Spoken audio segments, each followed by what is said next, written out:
So ever since Trump took office for his second term, he has been going around and blatantly sabotaging infrastructure projects around the country. And if you know anything about my commentary, I love infrastructure. There is almost nothing I love more than infrastructure, high-speed rail, just that kind of stuff. But Trump, this asshole, as soon as he gets into office for a second time, he's just going on a blitz of complete sabotage. And what do we have here? We have the subway expansion in New York. We have the Hudson River Tunnel project. We have the high-speed rail in California. I use the quotation marks because even our high-speed rail that we're trying to build isn't real high-speed rail. Like, this isn't even getting into the other sabotage efforts like freezing education funding for entire states and dozens of universities.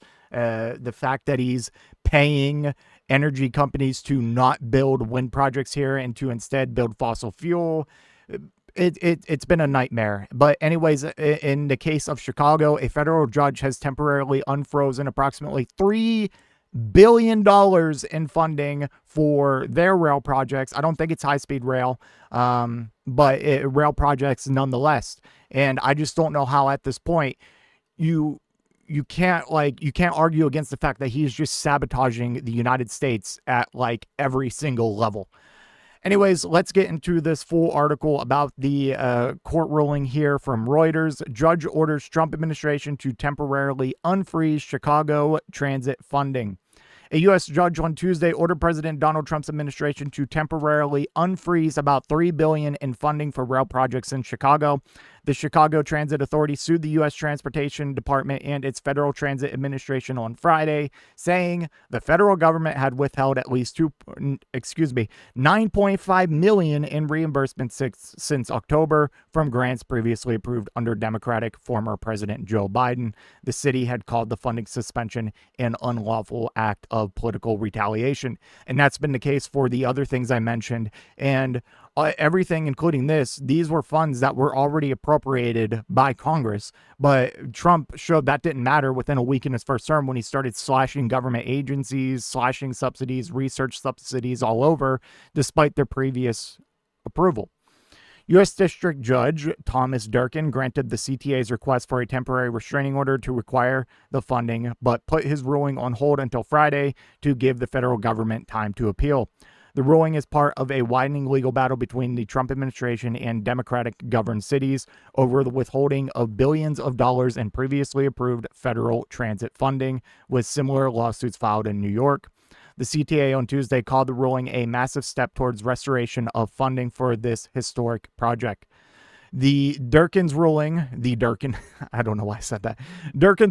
noted that the Transportation Department has only applied concerns about compliance with anti-discrimination laws to major protests in Chicago and New York, which indicates the reviews are a pretextual basis for some other interests unrelated to actual compliance. So here he is going against the First Amendment again and punishing a Democratic city for allowing protests, essentially, and not cracking down hard enough on them. Chicago has the second largest U.S. public transportation system with about 1 million rides taken daily. The transit agency called the frozen grants crucial to modernize and expand the Chicago system of elevated and underground trains. The frozen funding was to modernize century-old track structure, extend one rail line by 5.5 miles. Chicago asked for an emergency order and warned that without funding, it would halt the projects by Friday. The lawsuit said the government is attempting to hold hostage billions of dollars in federal grants for crucial infrastructure projects in the city of Chicago. The Transportation Department did not immediately comment, but said last week it would fight to ensure federal dollars do not go towards discriminatory, illegal, and wasteful contracting practices. Oh my God. Not that like these guys are saying that in any amount of principle whatever or whatsoever, but I agree with wasteful contracting practices. This is a thing that the United States just does as a whole. And I would honestly, I'm going to get a lot of flack. I'm going to get called a communist for this. But I would love to see when the government wants to do massive projects and really any large infrastructure projects, whether it's the federal government, a state government, or a city government, I want this to be completely supervised and like the workers and all that be directly employed by the state. No third-party contractors or anything like that. In my opinion, that is just like another unnecessary middleman that is just in the middle to make a profit on what I would consider crucial work. It's something that I think is like how we drain so much money into these projects that go on for decades, wasting billions of dollars and not getting anything done, while countries like China are building thousands and thousands of miles of high-speed rail every single year.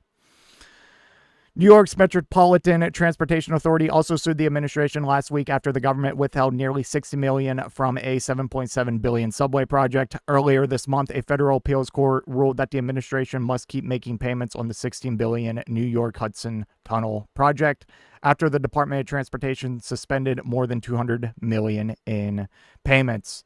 So it continues to frustrate me how competent we are and just like how obsessed we are with just shooting ourselves in the foot. We have countries, like I said, China, who we are supposed to be superior to. We are supposed to be richer than. Our system's supposed to be better. They're building thousands of kilometers of high-speed rail yearly. Meanwhile, we have quite literally zero real high-speed rail.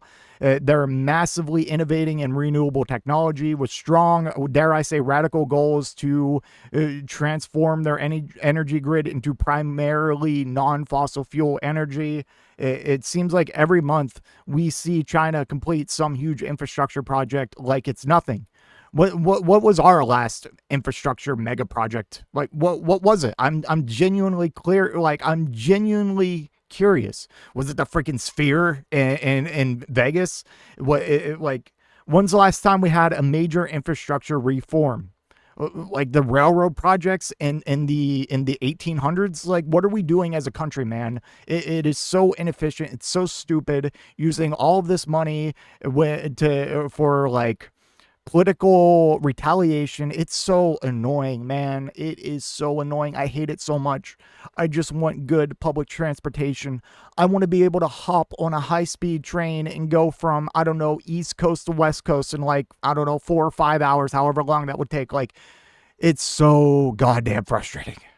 Anyways, let me know what you think in the comment section down below, and I will see you in the next one. If you made it to this point in the video, I just want to give a special thank you. If you enjoyed it, please hit that like button down below, and if you really enjoyed it, maybe consider hitting that subscribe button while you're down there.